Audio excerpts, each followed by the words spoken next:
Good afternoon, everybody. It's Terry Houston at HR Strategies. Thank you for taking the time today to join the session on Performance Management 2020. We will be recording this session and as well handing out the handouts after the session. If you do have questions, please feel free to put them in the chat at any point in time. And hopefully today we learn a little bit more about what's happening around performance management. It's unprecedented times today and over the last month, and unfortunately it looks like for months to come for all the countries of the world. And in HR especially, we're seriously impacted by this and the impact it has on our organizations, but more importantly, our people. I do think that some of the stuff that we're going to talk about today may be advantageous, and there's ways that we can turn some of the things that are in technology out on the marketplace to help us handle situations like COVID-19. So we'll try to weave that in as well wherever we can.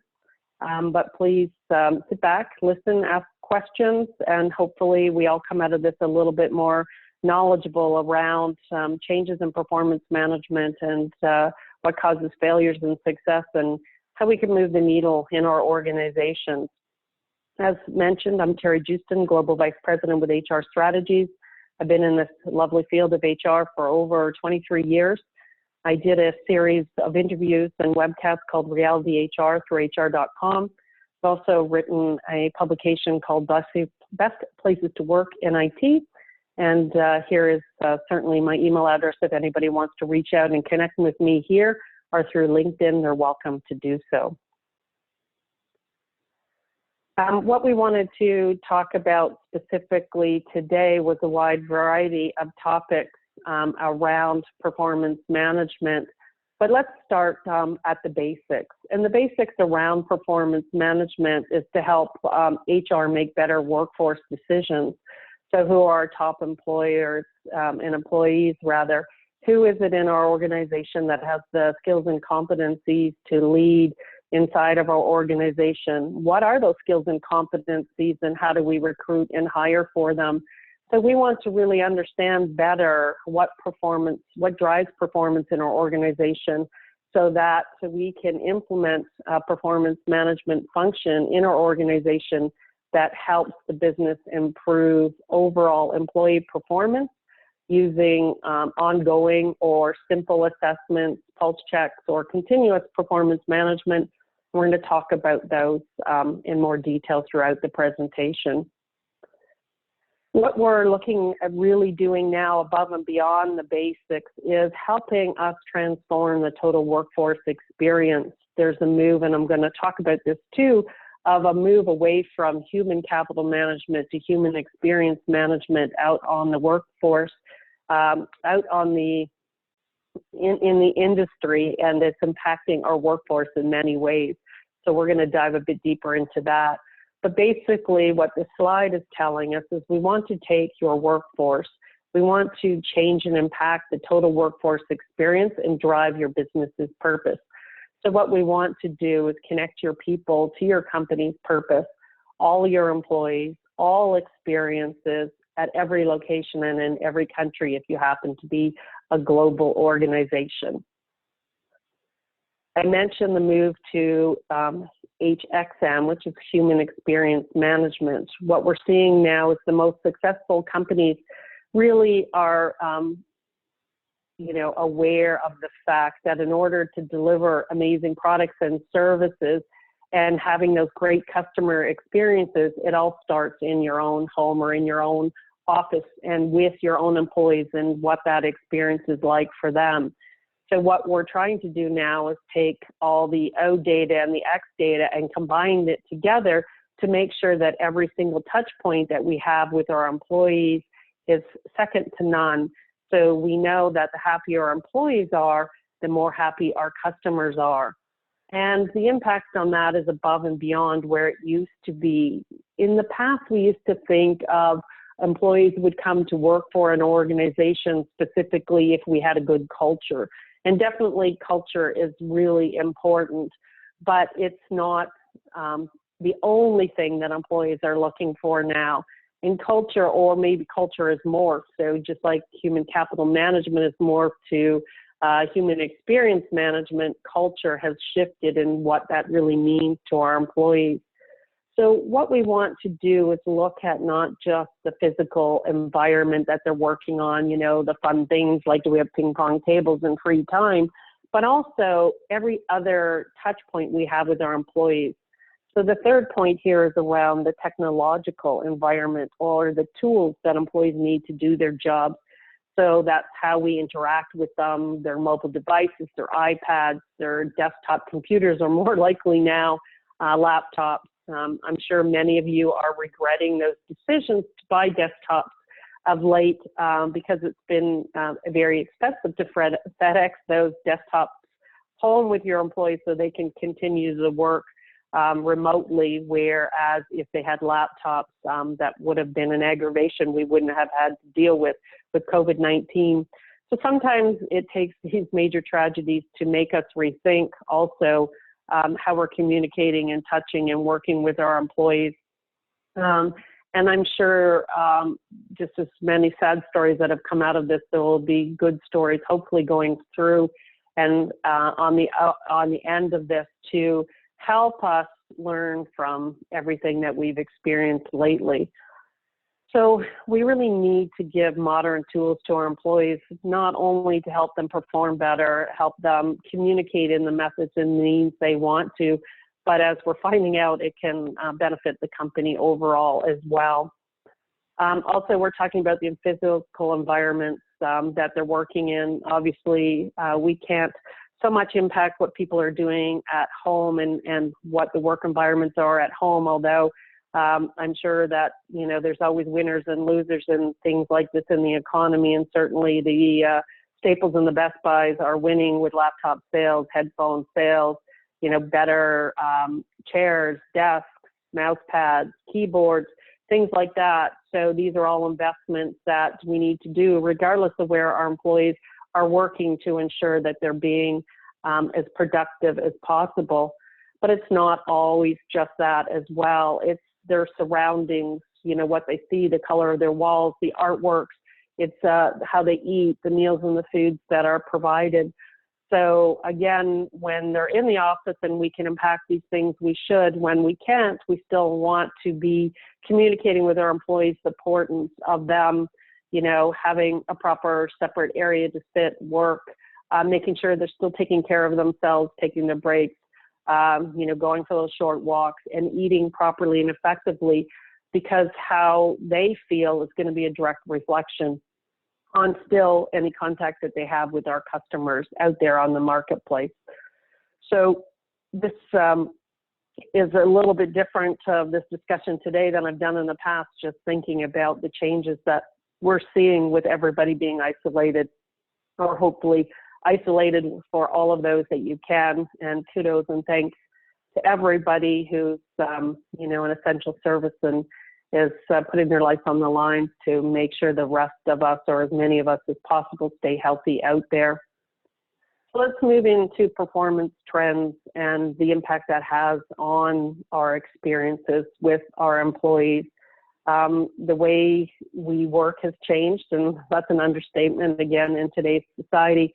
But even take out what's happened over the last 4 to 6 weeks and think about what's changed prior to that, and obviously what changes are going to come moving forward as a result of everything that we're facing.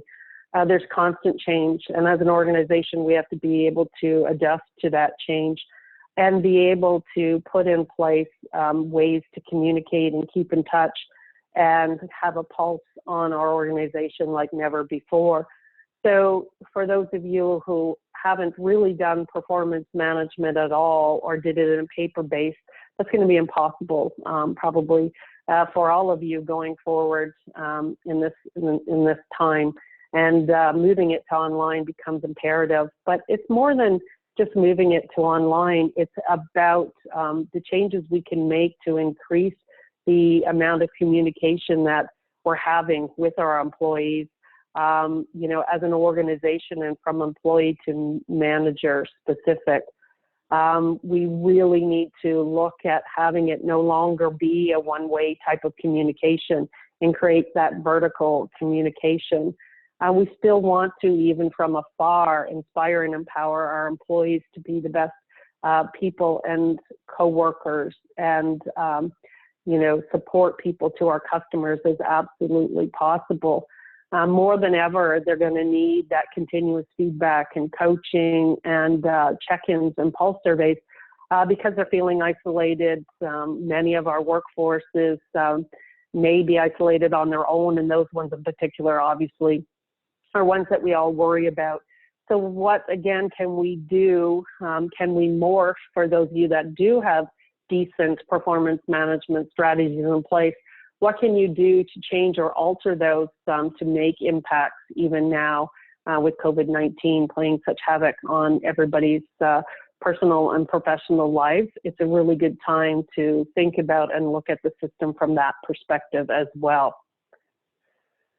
So we've always said we think the answer is simple. Success is simply human. I think for all of us that have been in HR, a lot of us do that because of the human factor. Traditionally, most people in HR are people that resonate with other people. We're people. So we know in order to create those great employee experiences and have those outcomes we want that impact our business, it's all about how we treat and maintain our employees. And we have to think about that both before and during COVID and the changes that might occur. And we want to look at that more specifically today around the type of performance cycles that you might be doing and how you can adjust those to tweak those to help you in a pre-COVID state, COVID state, and a post-COVID state, if that makes sense. So continuous performance management is one of the areas we're going to focus quite a bit on today. And the reason we're going to do that is because of the results that are shown and displayed here on this particular page. Continuous performance management is proven to improve overall business results. So if we can lower employee turnover and we can increase employee engagement, this can lead to 3 times higher revenue per employee. These are provided just to us from a Gallup poll. Now, these are staggering numbers and statistics that help us build an ROI to be able to invest in and create these types of programs. And we're going to show you why they work and how they work and help you hopefully build that business case as well inside your organization. On the negative side of it, if we look at comments that came from Deloitte and CEB and Brandon Hall, unfortunately, a lot of the executives, 48%, say the performance processes are weak in actually improving and developing and driving business value. So whatever these organizations are doing, they're not seeing a direct impact on the business. And we definitely want to be able to show we can do that. CV says 66% of employees said the performance review process actually interferes with their productivity. So it would be one thing to not have it impacted at all, but if it has a negative impact on their productivity, then definitely drastic changes need to happen with how you're doing performance management to stop that from happening. And even if it's just their perception and it's not actually interfering with productivity, the perception alone can cause a spiral effect inside of organizations that can definitely take an impact on overall productivity. And lastly, Brandon Hall says 71% of organizations say performance management needed improvement or reinvention. And I think that's probably why you're all here on the line today, is to kind of understand what other organizations are doing, how they're moving the needle on performance management. I've done topics and speaking around even whether performance management is dead. And if you are doing it in this old traditional way that I think a lot of these organizations that Brandon Hall interviewed are, then I would say, yes, it's dead. And, or if it is causing that 66% of interference with productivity, yes, kill it, kill performance management. But I don't really mean kill it, I mean reinvent it or reimagine it, as we like to say here at HR Strategies.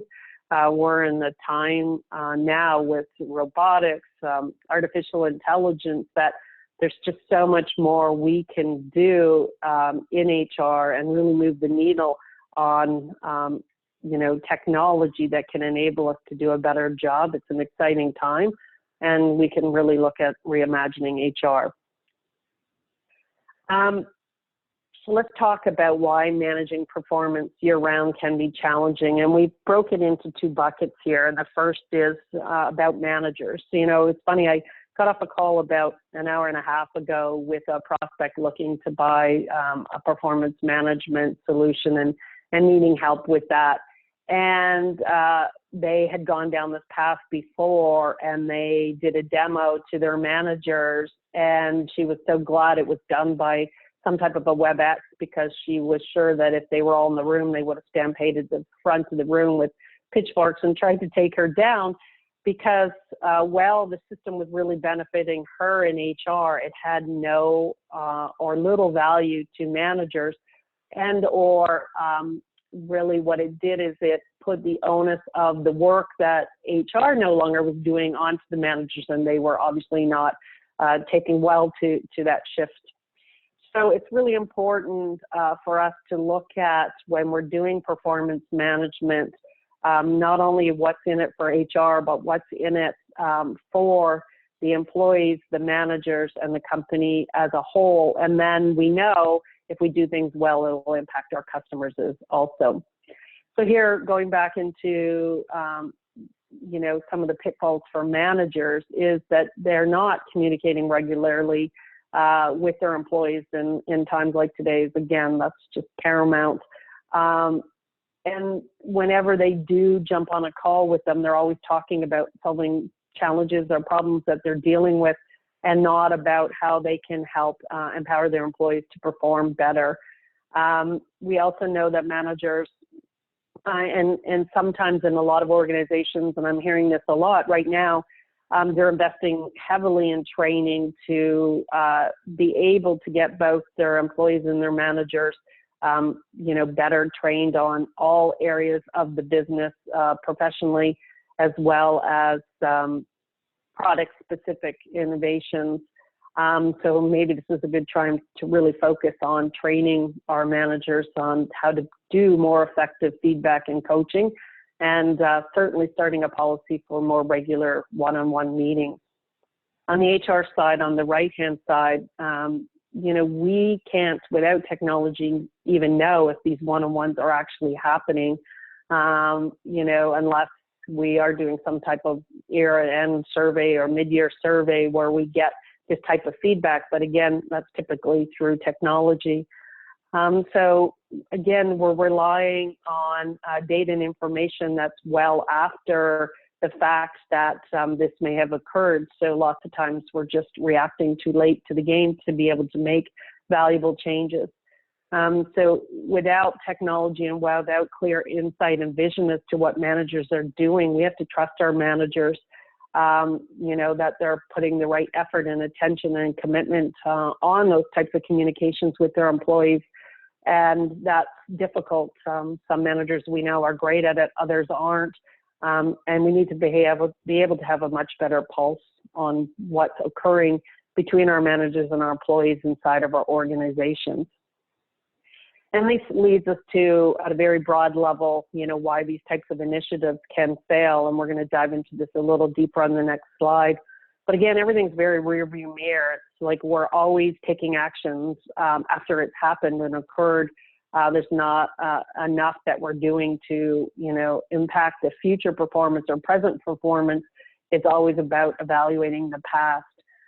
Also, the reason performance management has almost died in a lot of organizations is because it was built to be a one-size-fits-all process, and there's a lot of issues associated with that we're going to discuss in more detail. And then again, similar to being a rearview mirror process, it's very reactive. So instead of doing, performance management and having these pulse check-ins or doing these surveys or having continuous communication, we don't take action until it's way too late, until something severe has happened or we see a big fall or drop in a level of performance, and then we're addressing it, and we need to be much, much more proactive out there. So as I said, we're going to dive into these a little bit deeper here on this particular slide.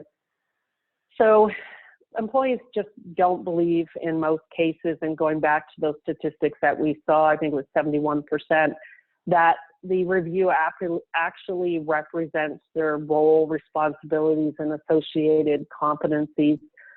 Too often we're using, as we said, that one-size-fits-all review. In some cases, somebody might, think they're doing a great job and have a different review for managers than a different review for employees, where we're bringing in leadership specific ratings into a manager. But that's not enough. We need to get everybody to buy into the criteria that we're going to be evaluating on them. Everybody needs to have clear alignment from the employee to the overall corporate goals. Everybody wants to know how they can, and if they are impacting the success of the organization, and being able to tie it at any level is extremely important. So I always recommend at the start of the review cycle is, the first thing you should actually do is sit down and go through what you're including in the review, whether you're doing, personal and professional goals inside the review, whether you're doing role-specific competencies or just core competencies you want everybody rated on. What you want to do is sit down and check with your employee that it is a direct reflection of what they think they should be evaluated on before you launch this overall process. And that's regardless of whether you do quarterly check-ins or semi-annual or just an annual review. I think the stage is imperative, because there's nothing worse than getting to the review stage and your employee going, oh, great, look at, there's nothing even here on this health and safety committee that you put me on. That's 50% of my job. So how am I supposed to feel this is a direct reflection of me? So let's have those discussions between employees and managers right at the start of this performance cycle. To me, it's more important to have that discussion, to acknowledge and understand where your employees feel they should be evaluated on or in or against, so that it's accurate out there on the market when they start to initiate this. The other thing is the inappropriate use of ratings. So a lot of organizations have adopted no rating scales, which is an option for you. That company that I just talked about decided to go that route.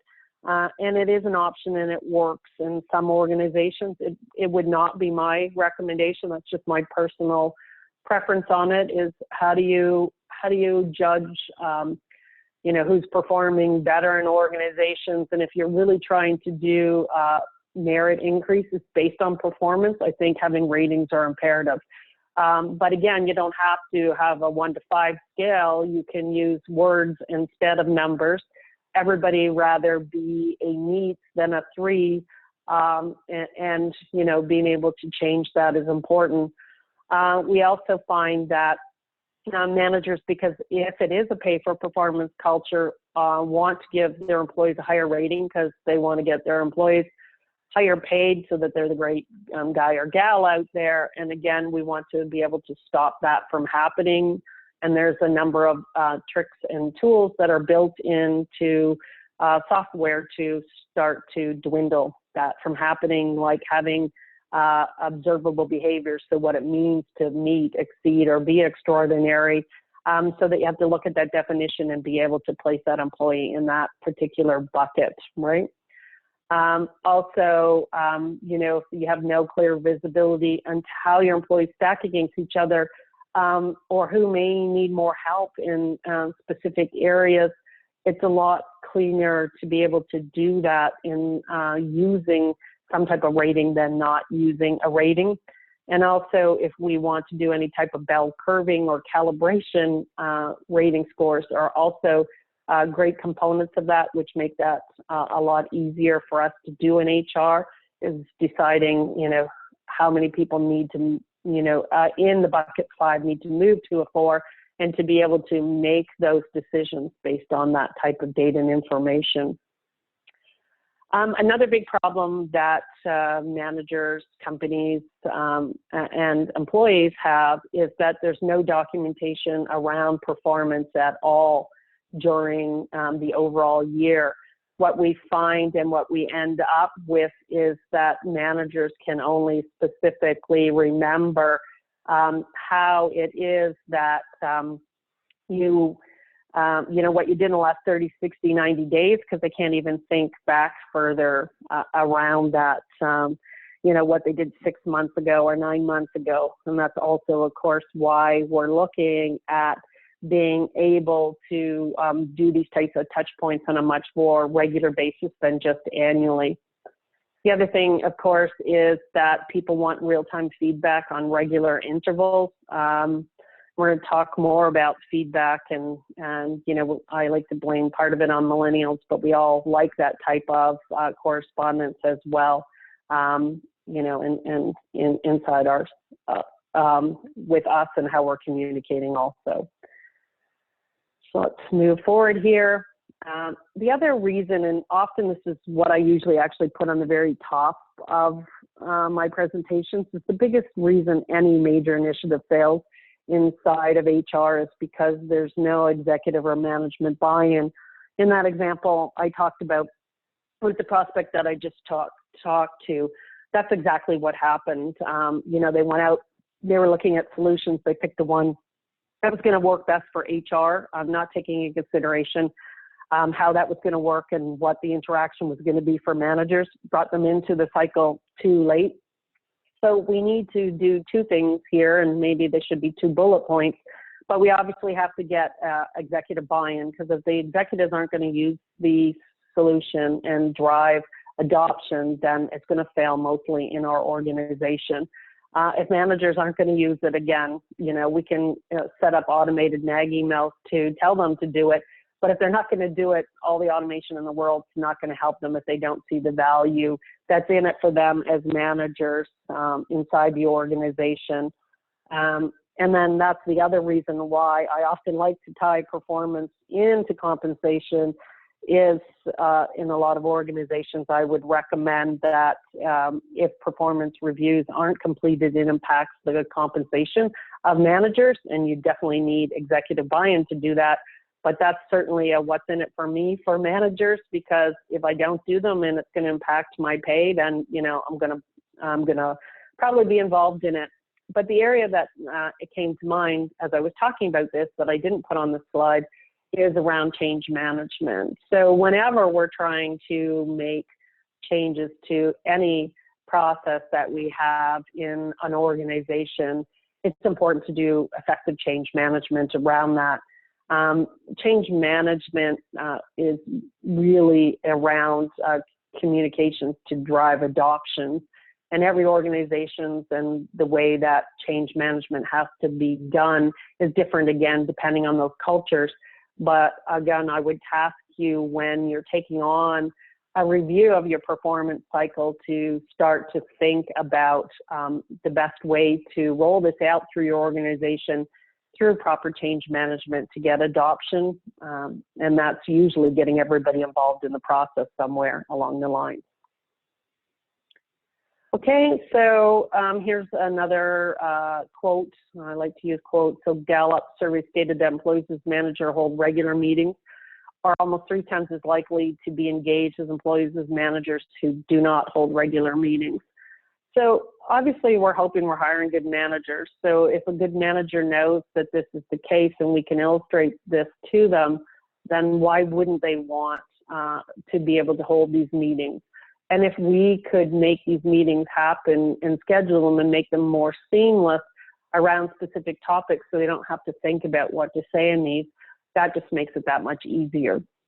The next quote is, research has shown employees who identify themselves as happy in their positions are productive 80% of the time at work. And that's comparatively around employees who identify themselves as unhappy, who are only productive 40% of the time.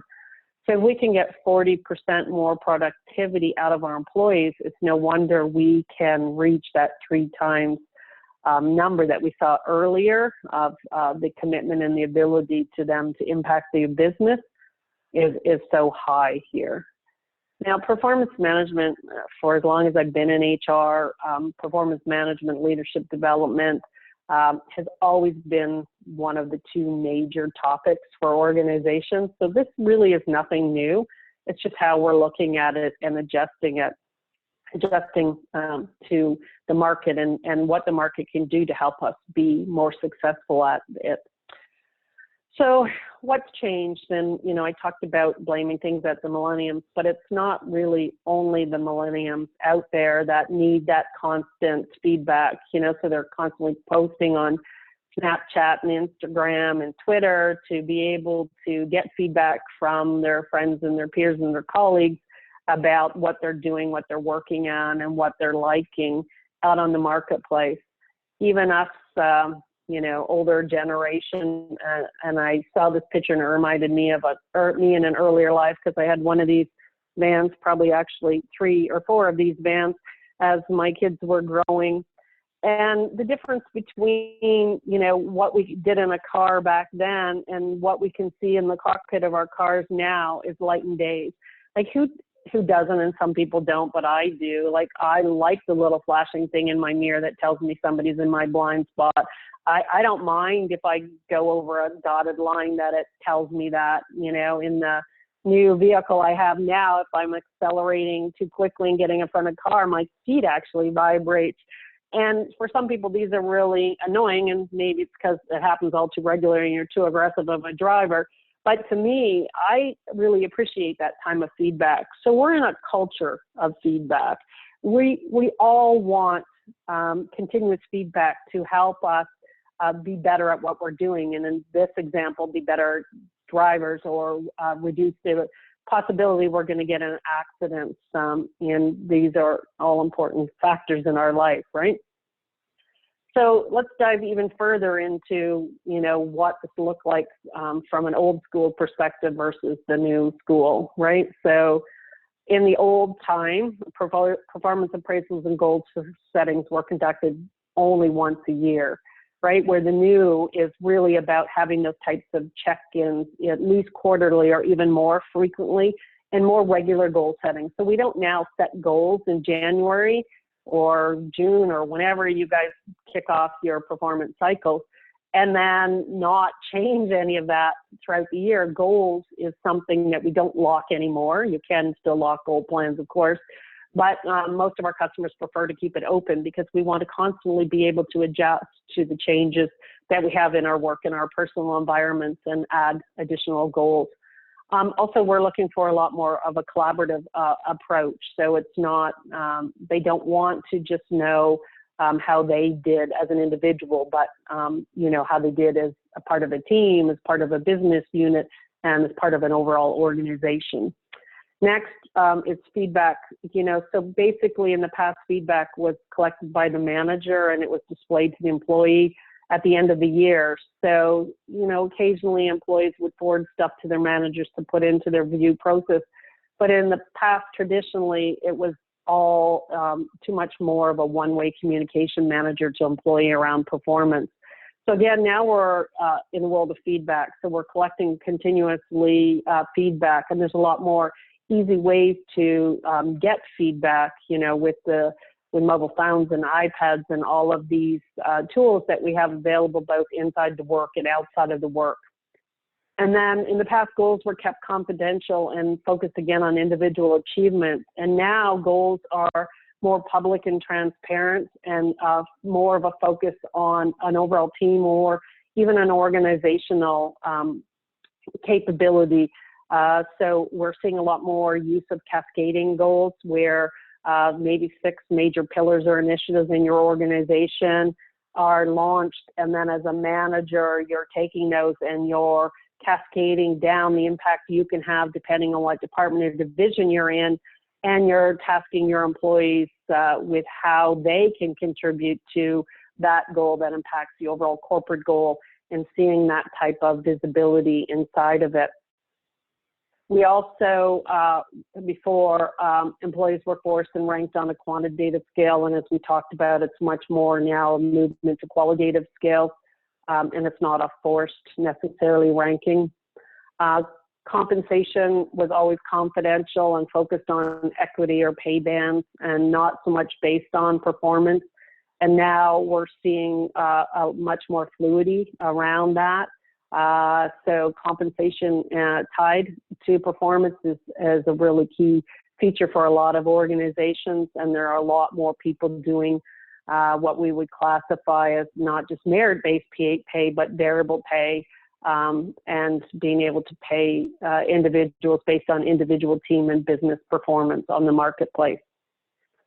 And then we talk about managers focused on evaluating performance, where now it's more about not, again, the rearview mirror, how did you do, but it's more focused on the type of environment that exhibits coaching and feedback and developing people all year long, rather than at the beginning of the year and at the end of the year. And next is one leader evaluates each individual, again, on a qualitative opinion-based process. Now we're seeing a lot more use around either ad hoc feedback or a continuous 360-degree feedback type of mechanism, where we're getting a lot more data and information on how we're evaluating our employees.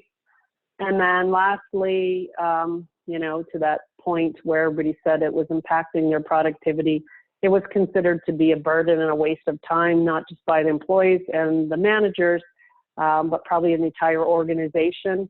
And now with the advent of the, you know, different processes and where possible technology, it's a lot more agile, fluid, faster, continuous, and lighter burden on everybody inside the organization. And people are buying into it, and we're seeing direct results, and of course, results, in fact, adoption. And then more and more people are buying into it and using the system and process better. And then, of course, as HR, we're constantly changing and tweaking it to get more and more out of our organizations. So this leads us now to us needing to be much more proactive. You know, we need to understand the needs of our business and help drive that through this performance engagement process. We want to empower employees and managers to be able to address issues before they become issues, or identify there are issues even, which sometimes never happened before. And the best way to do that is to give clear visibility on a much more frequent basis as to what everybody is working on. So being able to tell your manager, you know, more about the small and larger achievements and accomplishments that you're doing on your day-to-day or month-to-month job, and getting that type of feedback that you need to know whether that's you're doing a great job, you're doing your job well enough. And as managers, you know, giving that type of coaching and feedback to keep them engaged and help them understand, you know, what they're excelling at and where they could be possibly improving their performance. So Deloitte said 8% of global organizations claim that the performance management process is worth the time spent on it. So, you know, I think we had about 100 people registered for today's session. So that means 8% of you, or 8 out of the 100 people, say that your process is worth the time you spend on it. And maybe that's why you're all here. So for 92 of you, we really need to focus and improve what we're doing. And the next point is important decisions about whom to promote, how much to give them a raise for, and whom to move into a new role are getting easier and easier based on data, right? So 91% of companies have adopted some form of continuous improvement, and now they have better data for making people decisions, and they're making major progress in removing bias and discretion in promotion and advancement. So a lot of turnover happens around people feeling they got overseen for a promotion. So having the information and making it visible to everybody in the organization and what it takes to move from a junior or something to a senior or something can get rid of all of that ambiguity and resolve a lot of these issues. And we all know that the cost of turnover is huge in organizations. Depending on the role, it can be as low as 30% of their salary, which is still high, up to senior executives who the cost to replace them could be 300% of their salary. And that's a combination, obviously, of not just the cost to replace them through an agency per se, although, for some very high-level executive positions at an agency rate, it could be that 300% or $300,000. But it's also just the time that they're out of productivity, so that position's vacant and they're not working or being productive inside of an overall organization. So, some systems do continuous, some systems do pulse surveys. Every organization has a preference for one or the other, so we're just going to talk a little bit, and I'm going to try to show you a bit of both of them at the end of this session, just so you get a feel for which ones you would work best for your organization. But with continuous performance management, it's really about having regular conversations that are specific to the employee. So it's not about, this big project we have due on Friday and let's get together and figure out how we're going to knock it out of the park. It's about, how can I help you? What tools do you need? How can I support you better to be better and more productive in your job, and specific to them?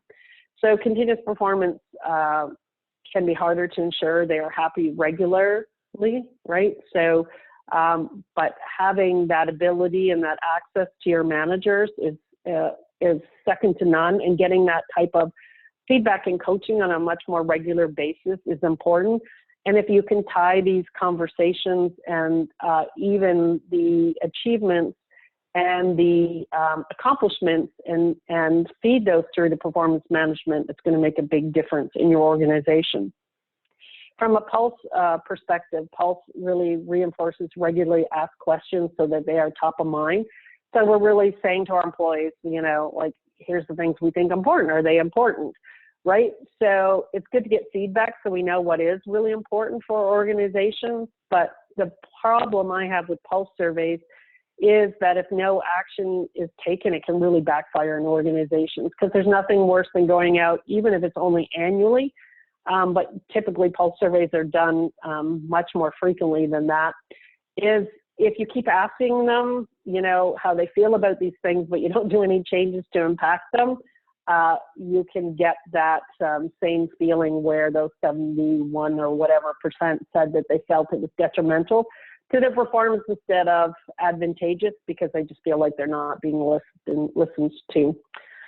So this is from Qualtrics, and I'm going to show you briefly this solution at the end. 60% of U.S. employees reported having a way to provide feedback about their own employee experience, but only 30% of U.S. employees said their feedback is acted upon by their employer. So that's the disconnect is, so employers are perhaps getting more information out of the surveys than the actual employees are, and we want to bridge that gap wherever we can.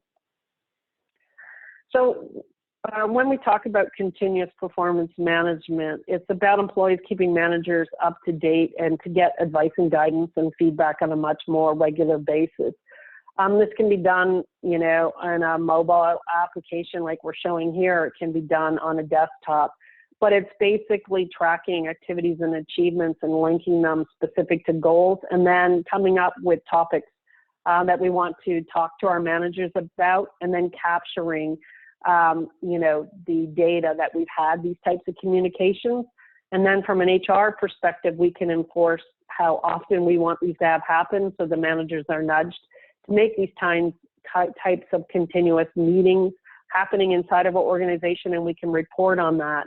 And that's where we can get the metrics, based on, who's having these meetings more regularly and how well our employees are performing, and tie those two together. And that's what feeds that statistic we saw earlier, where what was it, 80% productivity versus 40% productivity. So this is how we can show and correlate those actions actually happening inside of our organizations. The other thing here around continuous performance management is that employees obviously are going to get the feedback they need to succeed, so they can document how they're progressing, and they can get information, data on how to prioritize their work, And then they can see how everything they're doing is impacting the overall goals of themselves and how it impacts the organization. And then, of course, we can capture and share data, which is important, and it's lightweight, simple, and easy to use on a mobile phone. For managers, the what's in it for them and the capabilities around continuous performance management is to provide regular and effective, management or guidance to their employees or coaching. So, we can see what our employees are doing, what they think is important to their jobs, and we can facilitate these one-on-ones, and we can share regular feedback in coaching, and we can get feedback from other people around how our employees are working. And then here we are from an HR perspective is, in the past we couldn't tell whether these conversations were happening, and now we're able to determine who's having these ones-and-ones, and we're able to remind these conversations to happen without having to physically do it. And we're able to give managers, guidance on and better understanding of how to give proper performance and coaching inside of our organizations. And if that's not enough, here's the real results that come out of overall performance management, and that's we get happier employees, we get more engaged employees, more productive employees. And then, of course, because of this, the other outcomes are our employees are healthier, which impacts the benefits that we have to provide. They're more engaged and productive, which helps and drive innovation and probably sales inside of our organization. But more importantly, happier customers come out of it, because happy employees equals happy customers. So there was a couple of questions that were proposed. One is, how do you manage and get employees on board in an environment where performance bonuses and pay increases are not based on performance, but collective agreements, and grids increased by X in year Y? So it is very common, and a lot of organizations that have union employees, they make performance management not mandatory, but optional for them. You can still, though, be able to give feedback and coaching, which is tremendously important in these environments, even though you can't necessarily pay them against that.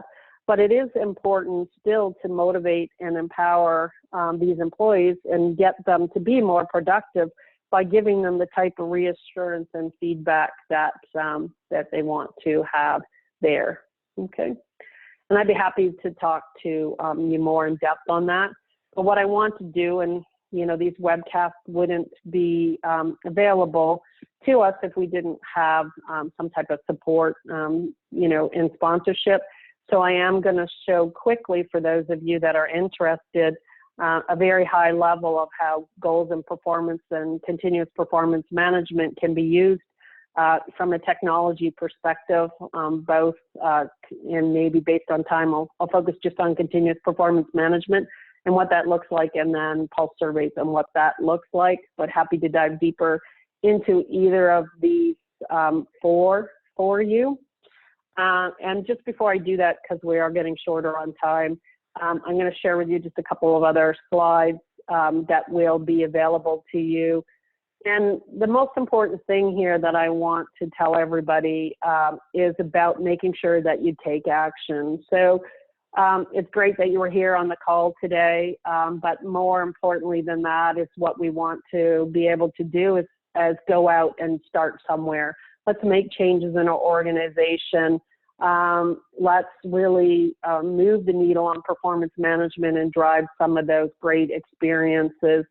Relook at why they're not working. Is it too complex, too much time, no buy-in, rearview mirror, all of those things. So we'll send you these slides, and we want to make sure that you're picking and buying and looking at a solution. And that doesn't have to be technology. Of course, I'm biased towards technology because I think it's an enabler for us to be so much better at everything we do. But make sure it's not just what's in it for us, but make sure everybody wins. The employee, the manager, the team, and the business, in any process that we set up. And lastly, I wanted to share with you, and again, it will be here. We're in unprecedented times, and I can't stress enough on how sad that makes me, and I'm sure all of you. But two of my partners have offered to any of my prospects these great tools. Open Sesame is a content aggregator for training. By following this link, you can go through, and there's access to free courses on, working remotely, how to handle a telecommuting workforce. There's the videos that we've all seen probably in COVID, the things you can do to reduce that. I'm sure we've all seen them, but they're still there for those of you who want to make sure that your employees have done it.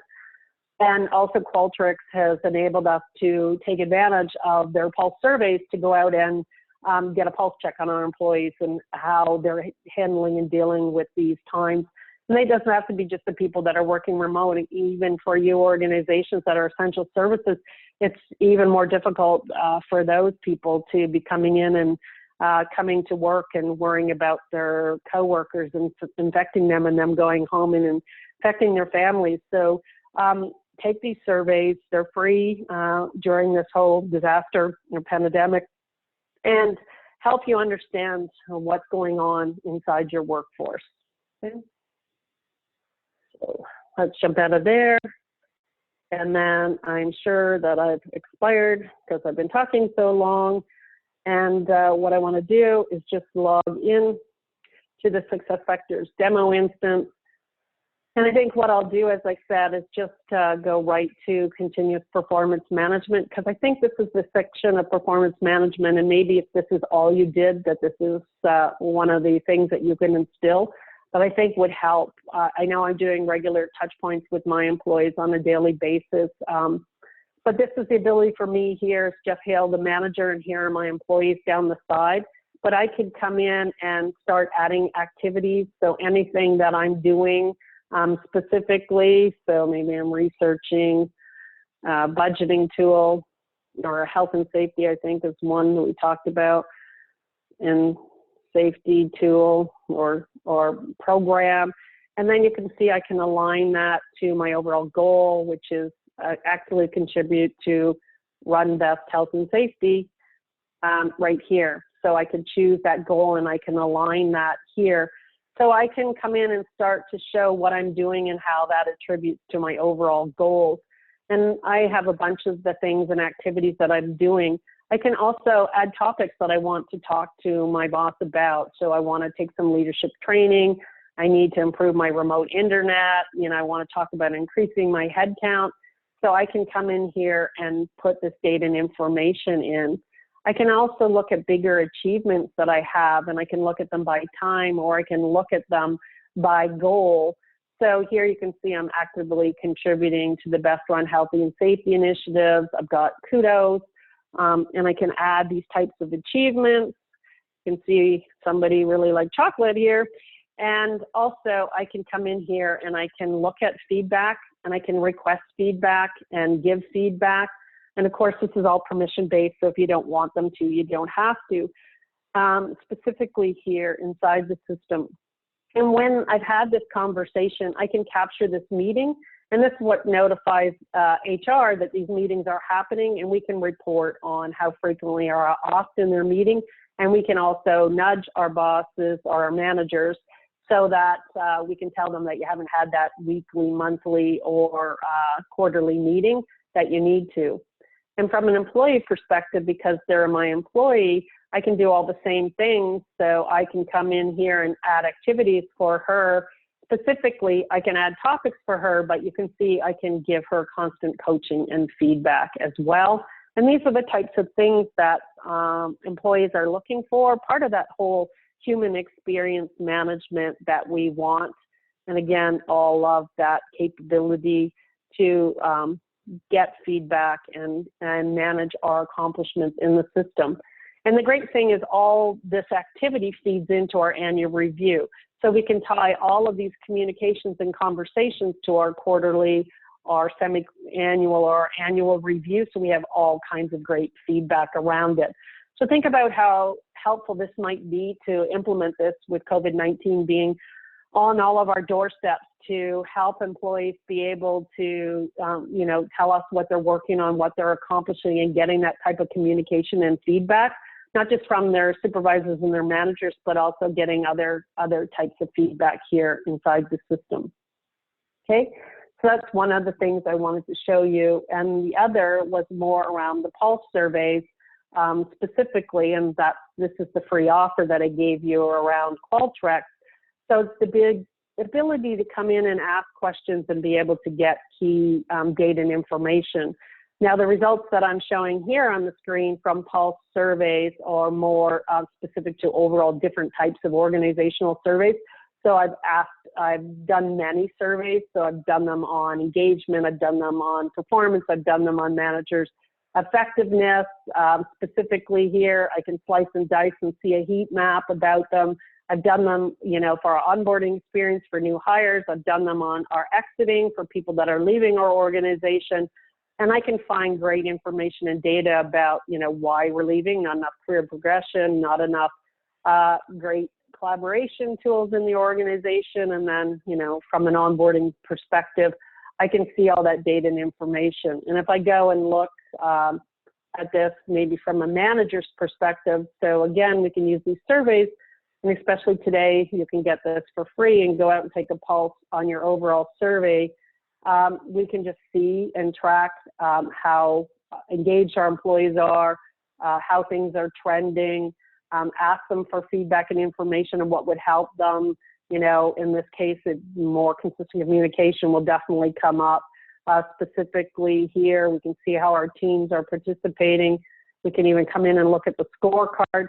So we can see how well our teams are performing based on the questions we're asking them, right? So it's almost the top of the hour. Would love to spend hours on you with these solutions, but I'm hoping that you can see, again, the value of using technology to drive better results around performance management, and how some of these tools right now are more important than ever, and maybe that's the way to get buy-in, to buy a tool to address communications around COVID today, but morph them into an overall performance management solution. And certainly both these tools and other tools on the marketplace could do that for you. So help your employees, help your company during difficult times, but position yourself for success in the future. It's a win-win-win. So everybody, thanks for taking the time today. Please stay safe out there. And if there's anything that I can do to help you further, again, please feel free to reach out to me, and happy to have conversations with you. All the best.